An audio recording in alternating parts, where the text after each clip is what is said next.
la présidente de la métropole d'Aix-Marseille, Martine Vassal, qui vient d'arriver. Bienvenue. Bienvenue Martine Vassal. Bonjour. Bonjour. La tribune a fait le choix d'un Transformant la France en direct de la métropole d'Aix-Marseille, ici, au marché d'intérêt national. Ce lieu, il a quel goût pour vous, justement, si on peut parler de goût? Alors, il a un goût remarquable parce que ici, vous êtes dans un milieu, vous êtes dans un endroit où ça va être la terre d'avenir. Vous êtes dans un endroit qui va complètement se transformer. Et je vous écoutais, madame, parler sur l'agriculture. Ici, c'est vrai qu'on a beaucoup de chance parce que nous sommes les premiers producteurs de fruits et de légumes de France. Et la crise que nous venons de traverser nous a bien montré notre fragilité au niveau des approvisionnements et la nécessité de faire connaître nos produits. C'est ce que nous avons fait, nous, dans les institutions que j'ai l'honneur de présider, parce que c'était important de mettre en avant les productions locales, qu'elles soient, de toute façon, elles sont toutes qualitatives, qu'elles soient bio ou pas, elles sont toutes qualitatives. Et surtout, ce qui est important, c'est d'expliquer à nos habitants que, eh bien, on peut manger des fruits et légumes de saison du 1er janvier au 31 décembre. Alors ici, sur le Mine est un endroit qui va se transformer encore plus dans les années à venir parce que nous avons misé avec un plan d'investissement assez important grâce aussi au plan de France Relance pour pouvoir faire de ce lieu une véritable plateforme logistique. Vous savez il est très bien placé, il travaille en collaboration avec celui qui est à Château-Renard, mais ici, le gros avantage, c'est que les camions partent pour faire ce dernier kilomètre. Vous savez, ce dernier kilomètre est toujours un peu embêtant et qui fait qu'on se retrouve avec de très gros camions à l'intérieur de la ville. Donc d'ici 2025, avec les investissements qui vont être faits sur ce mine, grâce à l'État, grâce aux collectivités territoriales, eh bien nous allons pouvoir, et également au privé, parce que nous avons également des investissements qui se font, nous allons pouvoir avoir des fruits et légumes, des camions entiers, de viande également, qui partiront et qui iront avec des véhicules propres faire ce fameux dernier kilomètre qui pourra alimenter notamment la ville-centre Marseille qui est juste à côté. Alors oui, ça sera aussi un exemple assez important au niveau de la préservation environnementale. Vous savez qu'ici, on a beaucoup de chance d'être dans notre territoire où on a beaucoup de soleil, on a beaucoup de vent, on a beaucoup d'air, on a beaucoup d'eau. Mais il faut les préserver, il faut y faire attention. Donc c'est important aussi que ce mine se mette au goût du jour et il va y avoir une transformation qui va s'ouvrir également vers l'extérieur et surtout être à disposition aussi des habitants qui sont autour. Et puis on a sorti l'année dernière l'épicerie, la conserverie solidaire qui récupère des déchets qui sont ici ou des produits impropres à la vente et qui permet aussi de faire de l'insertion. Donc ici, vous êtes dans un territoire d'avenir et merci de l'avoir choisi. Martine Vassal, nous avons beaucoup échangé avec la présidente de la FNSEA sur la question de la souveraineté alimentaire. Je ne sais pas si Christiane Lambert est toujours avec nous. Je ne la vois plus à l'écran. Si, elle est toujours avec nous. On a beaucoup parlé de la souveraineté alimentaire. Ce sujet de l'alimentation, avant même votre réélection, Yann, c'était un sujet dont vous avez fait une de vos priorités. C'était bien avant la crise de la Covid, justement en essayant de jouer sur cette logique, alimentation, circuit court, l'agriculture. Christian Lambert a poussé un cri d'alarme il y a quelques jours, il y a quelques semaines, à l'occasion d'un grand colloque sur cette souveraineté alimentaire, sur la nécessité de réagriculturer notre pays. Vous qui êtes au contact aussi, parce qu'il y a beaucoup de fonciers agricoles ici dans cette métropole d'Aix-Marseille, quel est le regard que vous portez sur la filière ? C'est une des filières d'excellence que nous mettons aussi en avant, puisque nous avons énormément de chance, puisque sur la totalité du territoire, on est à 5000 exploitations, ce qui représente à peu près 20 000 emplois, mais qui surtout permet de préserver l'environnement. Parce que l'agriculture, les terres agricoles, eh bien, sont aussi de très bons pare-feux. Et nous sommes assez soumis. Nous avons la chance d'avoir un territoire qui a 50% de zones protégées au sens large et 26% de zones agricoles. Donc vous voyez, on a vraiment une culture ici pour développer l'agriculture. Il y a bien sûr l'agriculture qui se fait dans tout le territoire, mais également l'agriculture urbaine. Nous avons au niveau de la métropole récupéré des terres, notamment à Sainte-Marthe, pour pouvoir les donner à des agriculteurs. Donc nous sommes effectivement en recherche d'agriculteurs.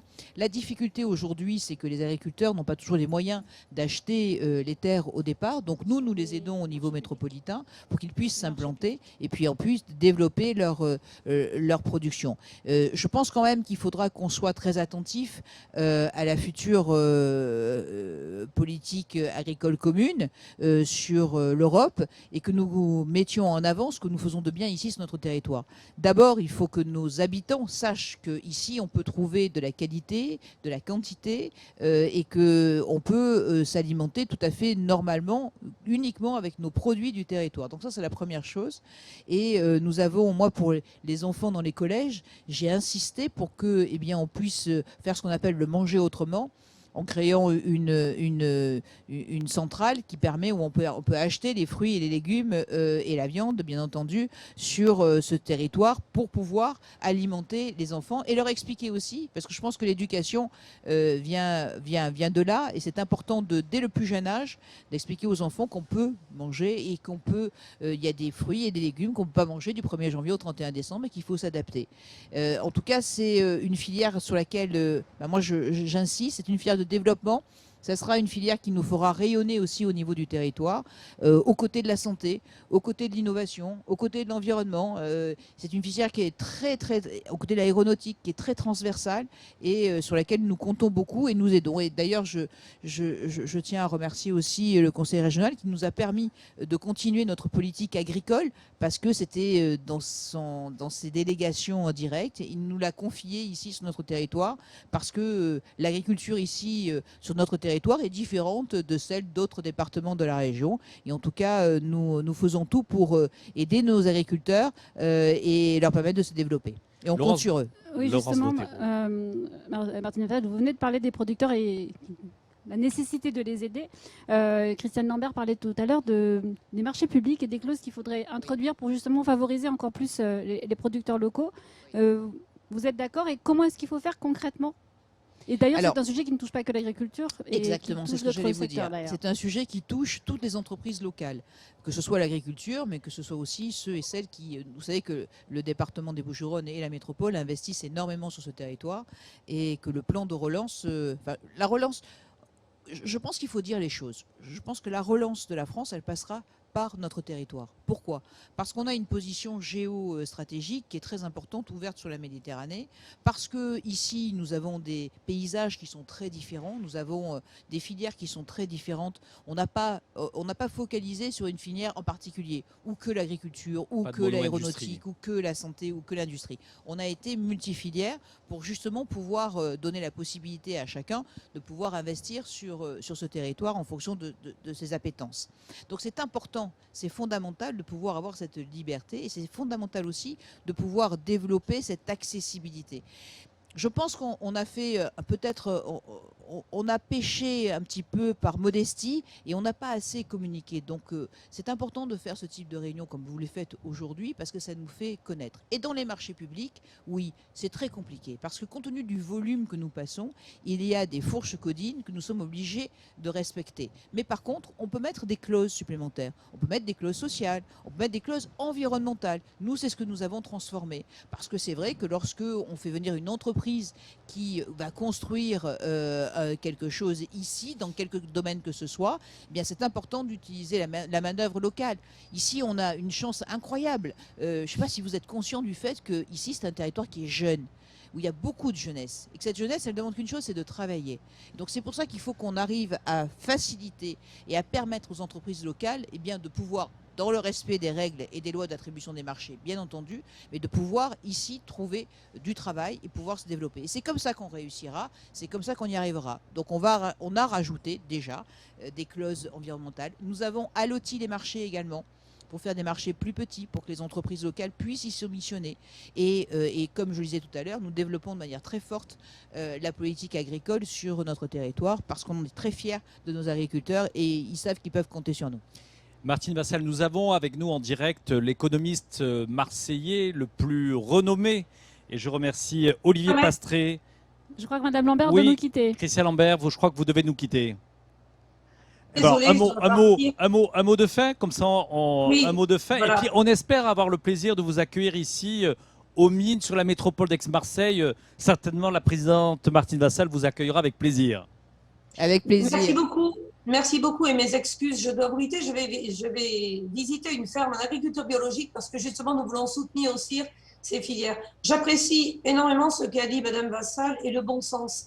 Oui, la redynamisation repassera par la relocalisation en territoire des activités de production, qu'elles soient agricoles ou industrielles. L'agriculture est une vraie chance pour le territoire autour de Marseille, pour tout le Grand Sud. Il faut des jeunes agriculteurs qui arrivent, il faut les intéresser, il faut leur donner des garanties. Vous avez parlé de la difficulté du foncier. La SAFER est en train de construire un fonds de portage et ça peut beaucoup aider pour faciliter la tâche. Vous avez insisté sur les marchés publics et je vous remercie de l'avoir dit. Il y a des possibilités, mais elles sont limitées. Mais en France, les marchés publics, c'est 8% du produit intérieur brut. 8%. Si la France développe le Buy Act, comme les USA ont su le faire, eh bien, nous aurons une possibilité, justement, en adoptant un certain nombre de textes, de favoriser notre économie française et nos emplois en France. Il faut parler de circuits de proximité parce qu'il ne faut pas seulement parler de circuits courts, il faut parler de gros volumes. Pour alimenter les cantines avec les milliers de convives qu'il y a dans votre métropole, ce sont des gros volumes et le mine peut y contribuer. La question du dernier kilomètre et de la logistique est une question compliquée avec les bouchons, la difficulté de circulation. Ce sont tous ces problèmes locaux que les élus locaux peuvent nous aider à régler. Merci de m'avoir permis d'être à vos côtés. Et puis, avec plaisir, je viendrai pour vous rencontrer et pour rencontrer les élus du mine. Je vous lance une idée, un challenge, Christiane Lambert. Finalement, si la présidente de la FNCA pouvait défendre que le salon de l'agriculture puisse être mobile chaque année et puisse venir une année à Marseille, il y a aussi ici de belles infrastructures. J'imagine qu'on mettra les conditions pour que la plus belle fête de l'agriculture française se passe ici dans la métropole. Alors, juste, Monsieur Tortora, sachez que nous avons un peu défié les Parisiens puisque nous avons créé le salon des agricultures à Salon de Provence. Donc, on a malheureusement l'année dernière et cette année pas pu le faire à cause des conditions sanitaires et également à cause des conditions des intempéries. Je pense que vous en avez dû en parler. Donc, on a été vraiment frappé par notamment le gel. Donc là aussi, les collectivités territoriales sont intervenues de manière très forte. Donc, nous faisons ici un salon des agricultures et bien entendu madame, nous serions ravis de pouvoir le faire encore plus étayé, encore plus fort et de vous accueillir ici à la place de la porte de Versailles ou en complément. Merci Christiane Lambert, à très bientôt en direct de Transformons la France ici depuis le mine d'Aix-Marseille. Merci à vous, au revoir. Merci Madame Lambert. Et d'ailleurs, la présidente de la FNSA vient de parler de relocalisation industrielle, puisqu'il n'est pas que question d'agriculture. C'est un sujet que la crise a mis en avant. C'est un sujet aussi du plan de relance. Quels seraient les atouts en 2-3 mots de la métropole sur le fait de pouvoir attirer de l'industrie qui est plurielle, hein, bien sûr, on n'entend pas forcément dans l'industrie manufacturière, même si on parlera du grand port maritime de Marseille un peu plus tard dans la matinée. Mais l'industrie, la relocalisation industrielle, voire même la localisation industrielle, c'est-à-dire créer de nouvelles filières, quels seraient les atouts en 2-3 mots ? Ça va être difficile en 2-3 mots parce que les atouts sont nombreux. Donc voilà, le défi, le challenge, on se croirait sur TikTok là. Bravo, Monsieur Tortora. D'abord, je veux dire, la première chose, c'est qu'il faut dire que notre territoire a des atouts considérables. Ces atouts considérables, on parle souvent, on a fait souvent la liste, sa position géographique, ses qualités environnementales. Mais c'est un territoire qui a aussi beaucoup de retard. Alors, il faut que nous arrivions à transformer ce retard en avantage. Donc, le plan de relance, notamment que nous avons défendu bec et ongle avec le Premier ministre, pour pouvoir obtenir 3,9 milliards ici d'investissement sur 186 projets, ça va être un bras de levier qui va nous permettre non seulement d'accélérer, mais en plus de devenir en avance et d'être le premier territoire. Ce territoire, c'est une base d'où peut partir la relance de toute la France. On était tellement en retard qu'on va devenir en avance. Et donc c'est pour cela que dans toutes les filières industrielles, nous devons travailler, vous le disiez très justement, avec le grand port maritime, parce que le foncier est là.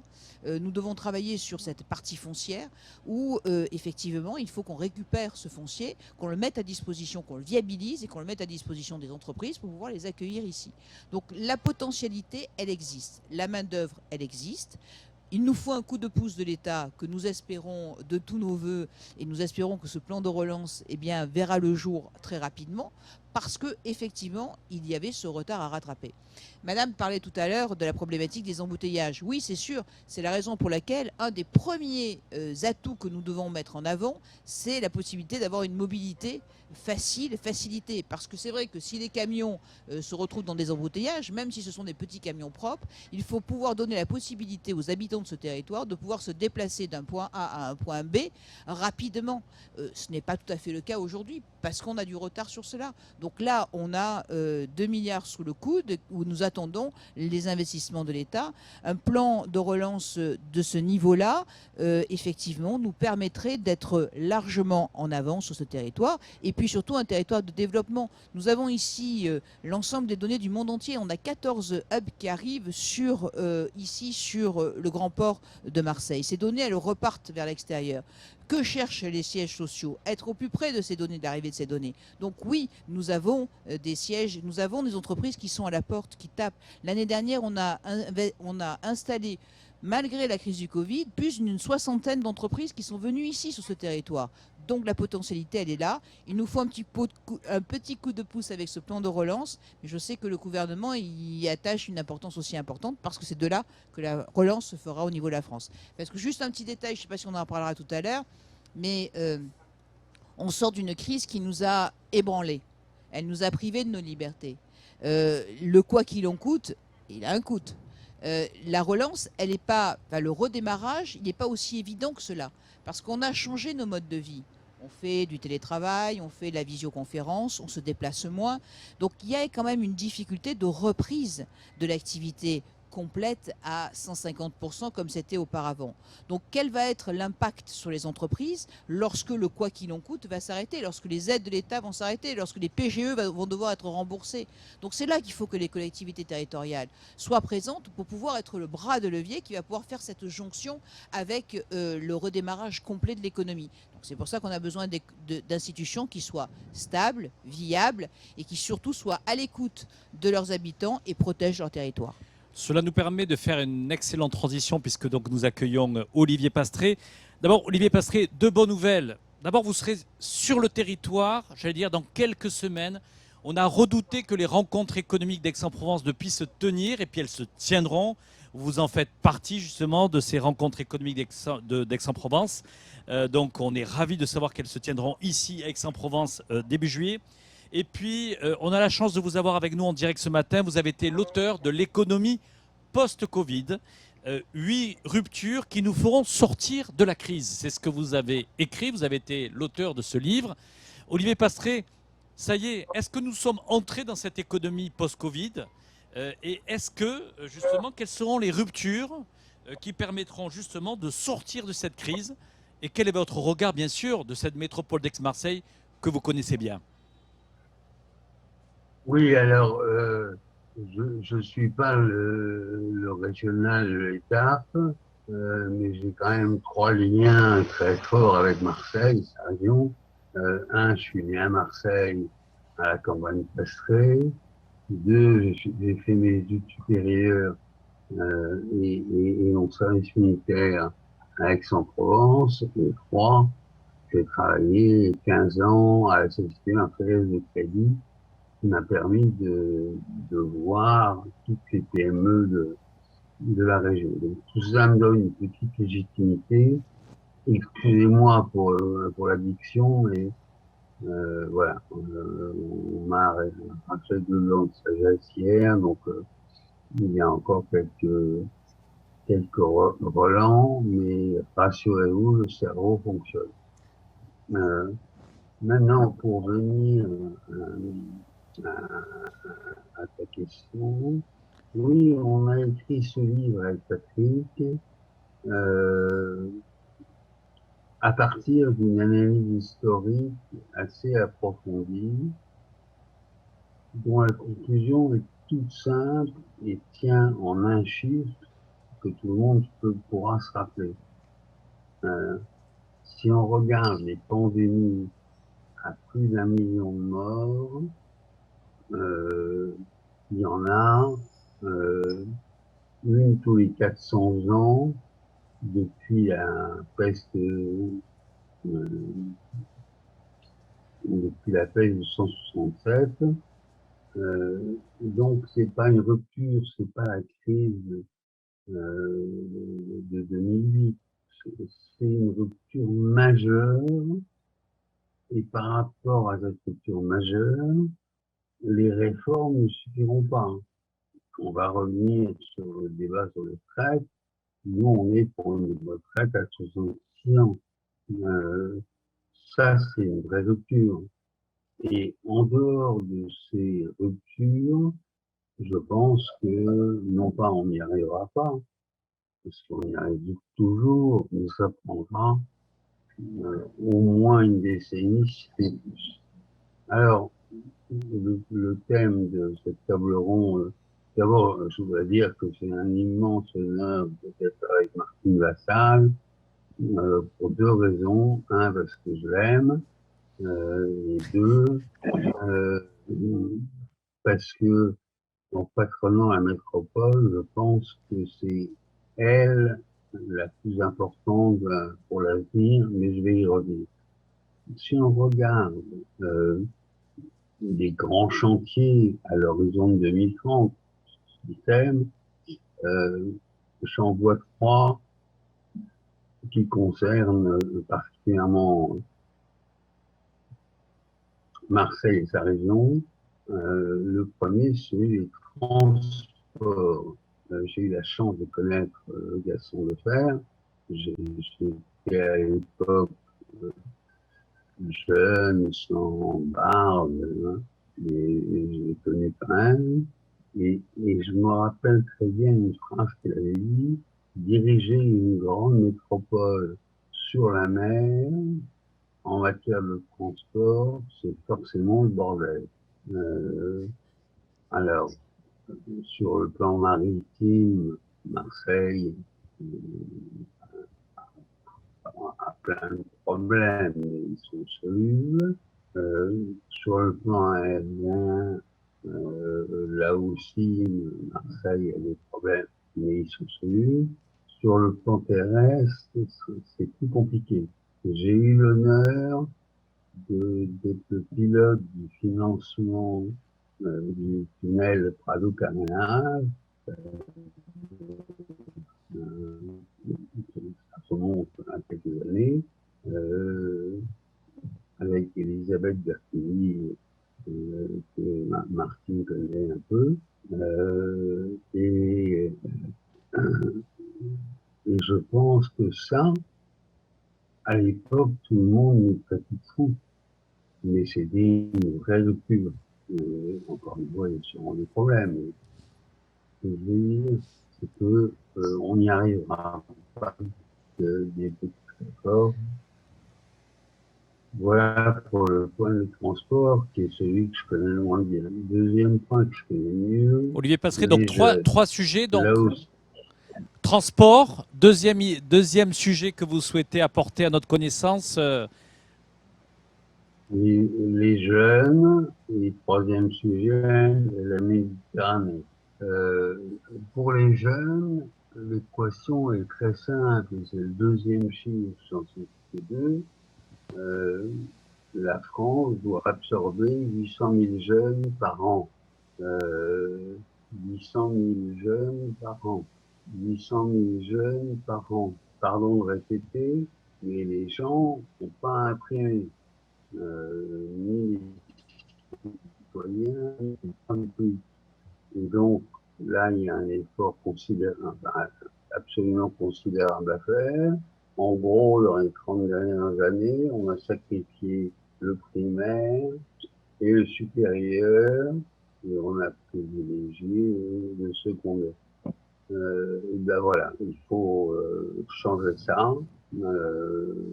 Martine connaît le sujet. Vous rejoignez,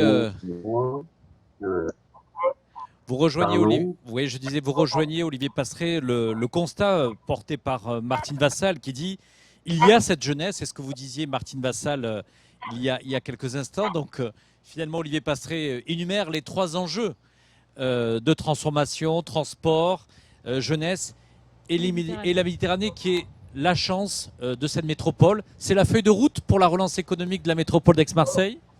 Oui, c'est une partie de la feuille de route. Donc, merci beaucoup, Olivier, pour vos mots adorables.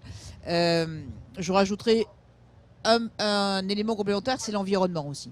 Donc, c'est aussi quelque chose qui nous tient à cœur parce qu'on s'aperçoit que les dérèglements climatiques vont de plus en plus vite et que mettent en danger aussi notre société. Donc, c'est important aussi de pouvoir le rajouter. Et je suis tout à fait en phase avec ce que vient de dire Olivier Pastré sur ces trois thématiques. C'est vrai que la mobilité, on en a discuté tout à l'heure. Alors, on nous a fait beaucoup de promesses. J'espère que ces promesses seront tenues par le gouvernement pour pouvoir nous aider justement à investir. Mais enfin, ce qui est prévu, c'est quand même un investissement de 350 millions par an sur notre territoire pour pouvoir justement faire de cette mobilité un atout, parce que c'est un peu la clé, de tout. Ça permettra aux jeunes de pouvoir se déplacer, aux entreprises de pouvoir s'installer et d'améliorer également tout ce qui est environnemental, de préserver la qualité notamment de l'air. Donc on a la même feuille de route et cette feuille de route, il faut qu'on la développe. En tout cas, ce qui est sûr, c'est que on est volontaire pour le faire. On est volontaire parce que ce territoire, on y croit. Moi, je me suis engagée en politique il y a quelques années maintenant pour justement faire et être efficace. Alors, peut-être que l'inconvénient, c'est que quand on veut faire et qu'on est efficace, on ne le dit pas assez. Et je pense que beaucoup d'habitants ne savent pas véritablement. Et c'est très compliqué pour eux. Quelles sont les prérogatives de chacune des institutions. Ce que veut l'habitant de notre territoire, c'est lui pouvoir vivre normalement, avoir un travail, être protégé, pouvoir circuler. Et donc après, peu importe si c'est la commune, la métropole, le département, la région, l'Europe, l'État qui le fasse, il faut le faire. Donc aujourd'hui, il faut impérativement que la totalité des collectivités territoriales qui ont prouvé leur utilité durant cette pandémie, qui ont été en avance sur ce virus, eh bien que ces collectivités territoriales soient aussi à la manœuvre. Nous allons avoir l'année prochaine des échéances présidentielles. Donc c'est sur ces échéances présidentielles, il faut que les prochains candidats s'engagent et tirent des leçons de cette pandémie en nous disant « vous avez été à la hauteur, vous avez été là, vous avez pu protéger les habitants, vous avez pu protéger les territoires, donc on va vous faire confiance, sous l'égide bien sûr des préfets de département, des préfets de région, pour qu'il y ait un œil de contrôle, mais un département, un territoire est tellement différent de l'autre d'à côté, mais ce qui est sûr, c'est que les élus locaux, ils sont motivés, ils sont mobilisés et ils veulent réussir, on veut investir, on veut rebondir et on veut accélérer. Juste une dernière question, Martine Vassal. L'un des trois piliers énoncés par Olivier Pastré à l'instant, c'est la Méditerranée. On en parlera un petit peu plus tard également dans la matinée, mais l'étude qui a été menée sur pourquoi il faut investir sur le territoire d'Aix-Marseille a démontré que sur la politique, si je puis dire, méditerranéenne, il y avait eu un petit peu un flou. On entend dans les discours la volonté de regarder la Méditerranée et l'Afrique notamment, mais un coup, on y va tous ensemble, et puis après, on prend plutôt une autre... Enfin, il y a un peu un flou sur le positionnement exact qu'il faut avoir avec la Méditerranée.